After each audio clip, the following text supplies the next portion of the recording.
how to cook takes patience, presence, and practice. It's a skill that can take years to perfect. That being said, many do not know where to start.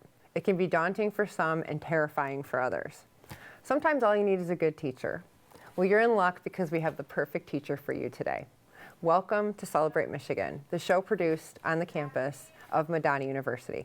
I'm Chris Benson, and our guest today is culinary instructor Mary Spencer from Taste, a Cook's Place. Mary, it's great to have you on the show today. Thank you. Thank you for having me. Wonderful. So you're at Taste, a Cook's Place, which Yes. is in Plymouth. Right. Okay. How did you come to this place in life where you are teaching other people how to cook and people who really need to learn, like myself? Right. Well, I got married, and coming from a kind of a bigger family in a real small house in Detroit, my mother didn't have a lot of time to show me how to cook. So when I got married, I realized that going out to eat was getting to be really, really pricey. And I decided that I needed to learn how to cook on my own, and I took a couple classes around the Detroit area, and I got hooked. And not just hooked, I mean, I really got hooked. I loved it so much. I started taking any class I could find, and I just went to town with it. Wow. Yeah. Do you remember what some of the first dishes you made were in those classes? Anything anything my that gosh. stood out that was your favorite? You know, and my husband kept telling me for years that I made a stuffed chicken breast with Brissan cheese, and it was so easy and kind of like, you know, not a real intricate dish, but it was delicious, and that was one that, you know, I got a lot of use of. And scalloped potatoes, and I used to do them in the microwave, you know. Yeah. I'm thinking, wow, that was way back when, and so a lot of those dishes I still make, but I've perfected them and made them, you know, a little bit better, and cooked them a little bit better. So started out as practical, it sounds like, Right, you know, right. trying to save money and get some skills and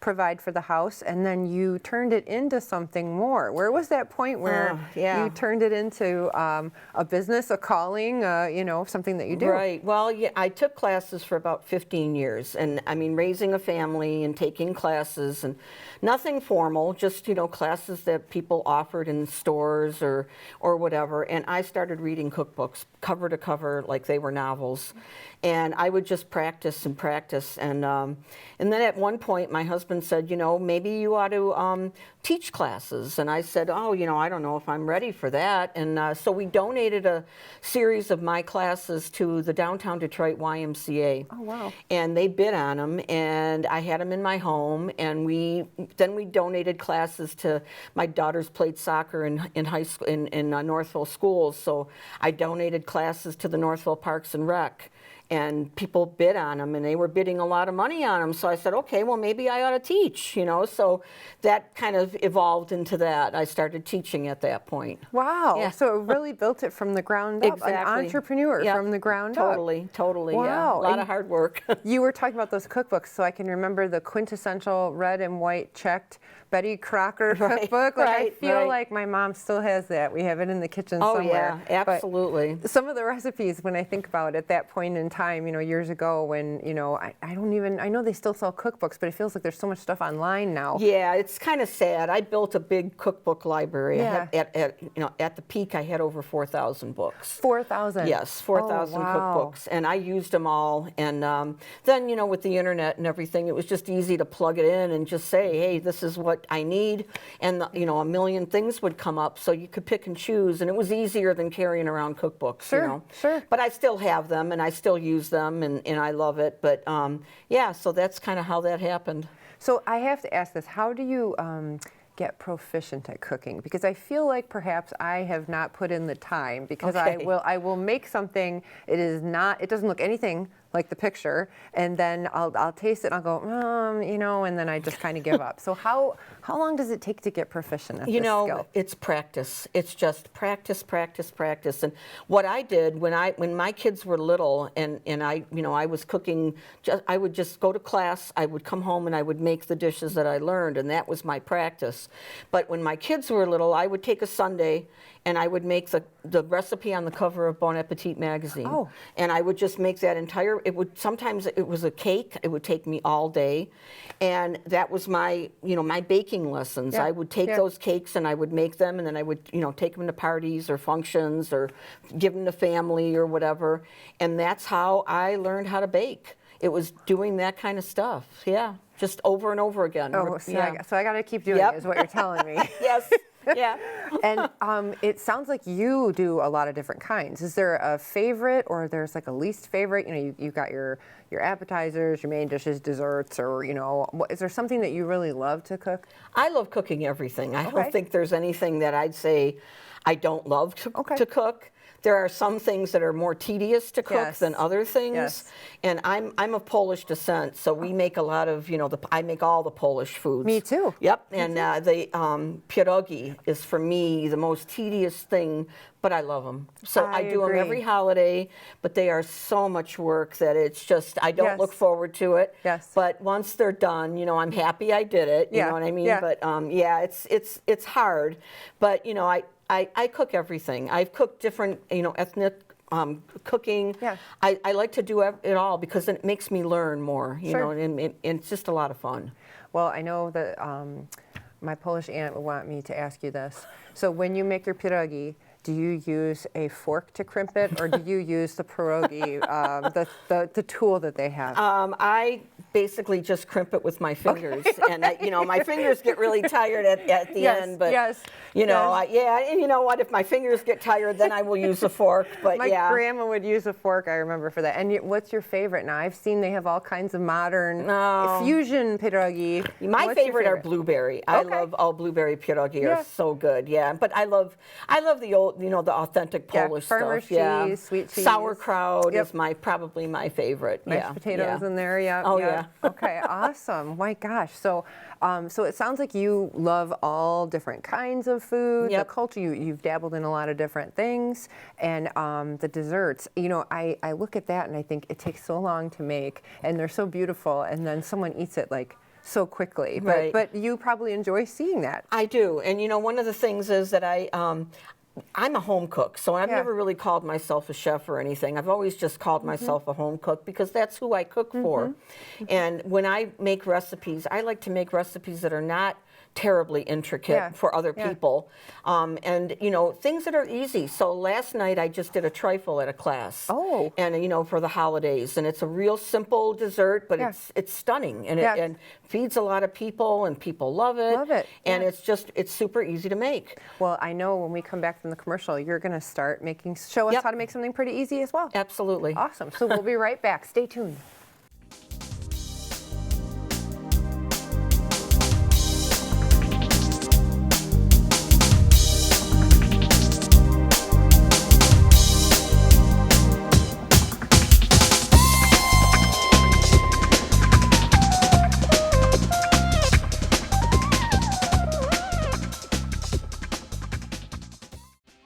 I'm Peter, and there's nothing I love more than sharing vegetables with my friends. Come on in! Help yourself to anything. That's why we give our food the utmost respect it deserves. Did you know there are simple steps we can all take to help save food? You can cook it, store it, even share it. Just don't waste it. Because when it comes to food, better ate than never. To learn more, visit SaveTheFood.com. Fast-paced family life in need of a slowdown? Hello, I'm Dr. Spruce. Did you know all those green shapes on maps are parks and forests? It's true. Visit discovertheforest.org and plan to visit a park or forest near you, instead of just wondering what it would have been like. While the word forest might make you think of distant lands from far, far away, please note parks and forests are closer than you think, which means things like beautiful scenery, fresh air, and family time are also closer than you think.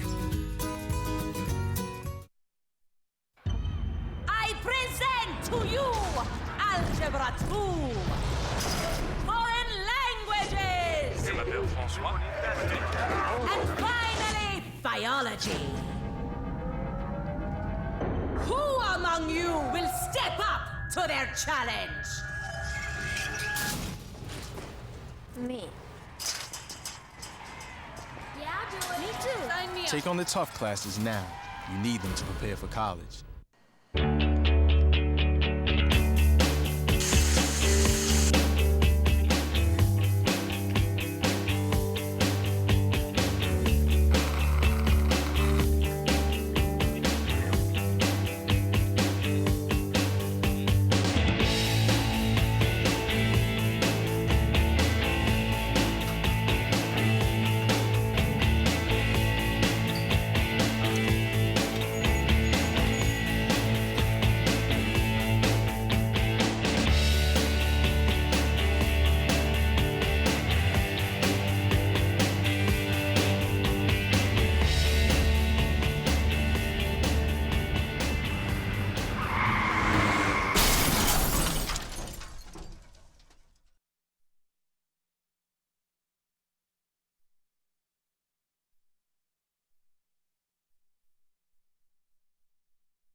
Welcome back to Celebrate Michigan. I'm Chris Benson. We're continuing our conversation with culinary instructor Mary Spencer, and you probably hear we've got some sizzling happening here. So, Mary, you've brought something simple today Yes, to I did. talk us through. So, for someone like me who's a novice, what are we doing here today? I'm making a dish called chicken piccata, which is an Italian dish. And basically what I wanted to show was how to make a pan sauce. Okay. Because I think people can saute chicken and eat it just like that, but then if you can make a sauce and make it, really, really tasty, and it's super simple, I think that makes a big difference. Okay. You know what I mean? Awesome. So but what I did earlier is that I just took my some chicken breasts and I floured them and seasoned them with some salt and pepper. That's it. Salt and pepper, and then I sauteed them till they were really nice and brown. Yeah, they look wonderful. Yep, and I sauteed them in some butter, so there's a, nice. You get that nice flavor of the butter on there too. So what I'm going to do now is I'm going to remove the chicken breasts because they've been sauteed and they're nice and brown. And then what the reason that I put flour on the chicken breast is because it's going to help me to thicken that sauce once it's done. So now, at this point, I'm going to add a little bit of white wine to my pan. All right, just a little splash, and you're going to get that little bit of sizzle. It looks very impressive. Doesn't it? Oh, yeah. I know. And then I'm going to add a little bit of chicken broth, and this is just a little, just equal amounts chicken broth, white wine, and it's going to add a lot of flavor. And then I have some lemon juice. So piccata is a lemony sauce, and I'm going to just add a little bit of lemon juice in there. Nice. And so what I did was I sauteed these chicken breasts in a stainless steel pan because I want what's called that fond on the bottom. And I don't know if you guys can see that, but all those little bits on the bottom are what the French call fond, F-O-N-D. Okay. And it really makes your food taste amazing because it's going to give it that nice chicken, that caramelized chicken flavor when you make a pan sauce. So making a simple pan sauce is exactly that. It is very simple. Basically you saute whatever it is you're going to use. You deglaze your pan using either wine or broth or you can use water. It doesn't have to be anything like that. And what I'm doing now is I'm letting that reduce a little bit so that it starts to thicken just a bit. And then what I'm going to do is I'm going to take and add a little bit of butter to that because butter always makes everything better. Well, it looks and smells wonderful. Isn't it great? Already. Yeah. I'm like, oh my gosh. And it's such a, again, when I see these sauces at a restaurant, I think, wow, I would have no idea. And it looks like it's very simple ingredients that are part of it. Well, that's it. I mean, and you can do anything. If I added some sun-dried tomatoes, I added some olives, I could add a little bit of cream, and I can build my sauce that way. Yeah. So basically, it's just building your sauce to make, your food have just a little nicer finish than just using. I know a lot of people come home from work and they may saute some chicken breast, and they call it a day. But I think there's a lot more you can do. These are just some capers. Oh, and those add such a great flavor. And that's very traditional in a piccata sauce. So now, if you look at this sauce, it's thickened a bit. Yes. Okay, and then I'm going to take and put my chicken breasts back in. All right, and that's going to kind of continue to cook them because, by sauteing them, I'm going to flip them over so they get coated in that sauce. And by, flipping them over and kind of keeping them a little bit moist, it's going to continue to cook them all the way through. And honestly, if I was at home, what I would maybe do is I would take the pan and I would throw it in my oven. Because a lot of times if you're cooking something like chicken on top of your stove or pork or whatever, a lot of times people end up burning the outside of it because they keep cooking it, but the inside's not done. So if you finish food in the oven, it's a nice, gentle, all-around heat, and it cooks it a little bit more evenly, and you don't have to worry about the burn happening. Oh, and that smells so good, Isn't and that that's good? so fast. Like, It you is. did that so fast. Now, talk to me about ingredients. I know on your website you have a phenomenal list of stores to get very good ingredients. Does it matter? I mean, can I just go to the store and pick up a bunch of, off-the-shelf stuff, or do ingredients make a difference? You know, since I've started cooking, I've been cooking with fresh ingredients, and I think that makes a huge difference in food. I don't like to use things that are frozen or canned, although I do use a couple things, because in the winter here in Michigan, you can't get good tomatoes, you can't get good corn, things like that. There are a few frozen items I will use because I think for those items, freezing doesn't compromise the flavor of it. So I will use frozen corn, frozen peas. I'll use like frozen broccoli in a pie filling, or in like a quiche filling or something. But most of what I buy is fresh. And a lot of people will shop organic and things. Well, with my business, I can't do that because otherwise I'd have to charge people double what I charge them now. It's really hard, but what I do is I buy the best that I can find, and I shop. When I go shop for a class, I shop at 3 or 4 locations. I, get my like normal pantry items at Kroger or something or whatever, and then I'll shop somewhere else and find my other ingredients.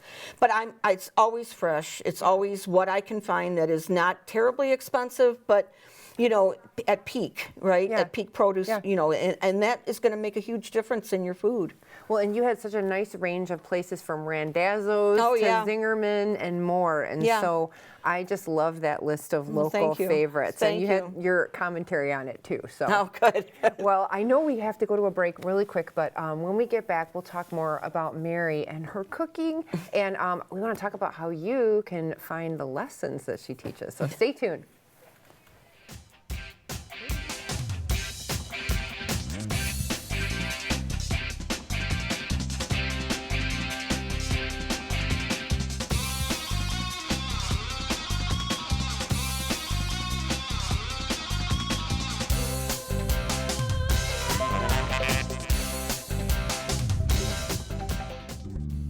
I look cute now, but when my owner lost his job, it was rough.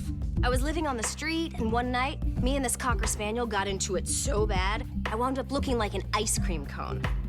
I cried a little bit, but thankfully I got rescued, so I'm running, I'm jumping, all back to my old self. And I'm ready to give unconditional love, even if you put a lampshade on my head.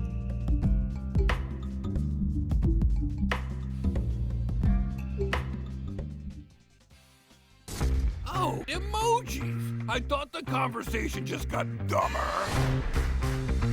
Ugh, internet trolls, just ignore them. I like you just the way you are. I believe in you! She's a hugger. Give her a squeeze. How about the hand? Ah, there you go. Thanks, mate. You're killing it, Jane!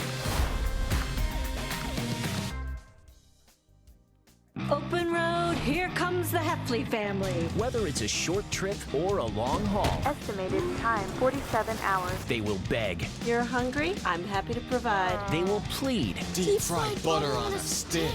But whatever you do, don't wimp out. Now you're talking? Make them buckle up. He can't hurt. Remember, safety first. Cheese curls second. Are you orange? Yes, ready. Go get it.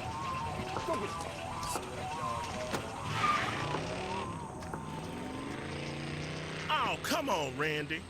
Animal shelter, here I come. And no, I'm not crazy or emotionally damaged. That's a stereotype. I just belong to a total loser. I'm a good dog.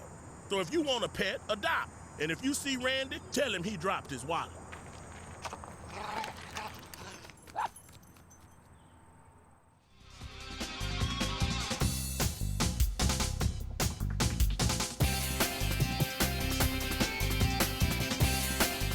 Welcome back to Celebrate Michigan. I'm Chris Benson. I'm here again with culinary instructor Mary Spencer, and the whole studio just it just smells wonderful. It's like a chicken, there's butter, I'm smelling the lemon, it's just awesome. Mary, I know you said that you enjoyed taking classes and you teach classes. Yes. So tell us where people can take some classes with you. Yeah, I teach at a place in downtown Plymouth called Park, P-A-R-C. And it's a former high school that someone bought and turned into an entrepreneurial space. So it's there's like a glass blower in there, there's a beekeeper in there, and we use the old home ec department, which they've remodeled and redone for our classes. So my classes are typically demonstration style, so meaning that I cook in front of you, and then you get to eat everything that I've cooked. That sounds like a great deal. It is a great deal, yeah. And I cook a lot of food. I like to feed people, so when people leave my classes, they're usually leaving with carry-out boxes, and it's a lot, you know, but no one complains. It's all good, right? And yeah, and that's kind of what we do there. So, you know, it's usually a 4-course meal, and we do depending on what we're doing, we just did a fish class, so that was 4 different fish dishes. And sometimes it'll be like an appetizer, dessert, you know, entree, it'll follow a meal. So it depends on what the class is.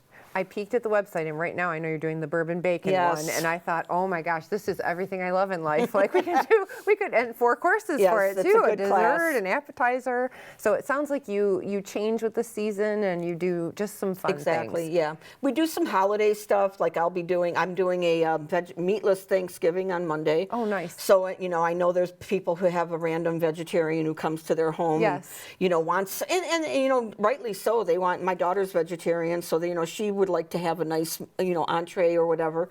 And, you know, a vegetarian entree can be fed to people who eat meat and you know, as a side dish. So I'm doing a class where, you know, you can make those dishes and make people feel welcome, you know, whether they eat meat or not. So, yeah, and I do a lot of holiday dishes. We'll be doing a Polish Christmas Eve. Oh, that sounds so good. That'll be a nice little class, you know. But, yeah, so we do follow the holidays, follow the seasons, and that kind of thing. And I heard you say you do all the shopping. So all I have to do is sign up for the class, and then I just come, and it sounds like I'm going to see it, and I'm going to leave with a full food. stomach and, yeah, a lot of food to take home sometimes, yeah. Mary, what's a website where we can find information about it? So my business is called tasteacooksplace.net. Okay. And that is my website, and that is where you can find all my classes listed. I also do a lot of library demonstrations. Oh, wow. I go around and do demonstrations at libraries or different, you know, organizations, and those are listed in my emails. So if you sign up for my emails, you can find those. And, you know, I go all over the Tri-County area at libraries and do lots of demos around, so it's a lot of fun. And I asked during the break, but I have to ask again, do you have to cook on all the holidays for your family? Yes. Of course. Yeah, I mean, you know, I'm trying to get my daughters to kind of help me a little bit, but, you know, I still enjoy it, so it's okay, and I'm still like to be the one in charge. So, you know, but hopefully someday I'll be able to sit back and let them do it. I don't know if that'll ever come, but, you know, it's okay. Maybe they'll see the show and get the hint. Yeah, maybe. That'd be good. And what do you hope people take away from the classes that you teach and the meals that you create for people? What do you hope that they leave with? You know, sometimes I run into somebody who's taken a class 10 years ago, and they say, you know, Mary, I still make that dish that you made at a class 10 or 12 years ago, and that's what I want. I just want them to take those recipes and learn how to make them at home and enjoy them, and then maybe branch out and make other recipes that are similar or, you know, different, and just learn how to cook. That basically, yeah. What do you see for the future for your business? Oh, I don't know. You know, I'm actually taking a trip to India in February. So, oh, wow. Yeah, it'll be. I want to come home and I want to teach some Indian street food. So, I'm hoping to do that kind of stuff. You know, like put you know, kind of learn new things and teach those cuisines. So, yeah, I'm always teaching. I'm always trying to find new things to teach. So went from just trying to do something practical to kind of, you know, this business where you run everything, right? I do, yeah. So for women who might be trying to do something like that, what advice would you have for them? Because you have gone from, you know, again, not knowing about it to being very successful now. If you have a passion for something, and I think that's the key, if you have a passion, just follow that passion. And that's what I did. I just loved it, and I got hooked. So it was like, you know, it was learning how to crochet or anything like that. I just took it to the nth degree and you know, made a business out of it. But I just think follow your passion. If that's something that you enjoy, because it's silly to work and not enjoy what you do.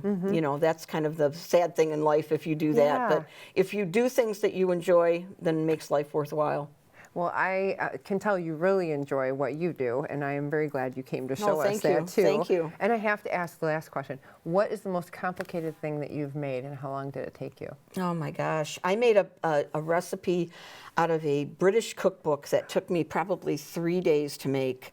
And it had about 20 moving parts to it. Wow. And it came out really good, but I'll never do that again. You know, that's not the kind of food I want to cook. It was good as a learning thing. But I like to cook home food, you know, just good old-fashioned recipes, And who got to benefit from that meal? Oh, it was my family. Always. It's always my family, right? Yeah. I feel like I want to move into your neighborhood because I would be like, you know, like just to know that you could have so many different exciting meals and everything. It's fun. It's fun. Yeah, now, let me ask, though, other people do the dishes, though, right? No. Come on, Mary, you're too good.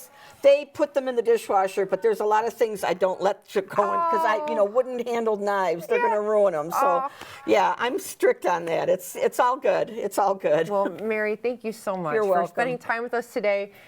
We have learned a lot, and it's just been wonderful to meet you. Oh, you're welcome. Thank you so much for having me. Thank you. And thank you for celebrating Michigan with us. We'll see you next time.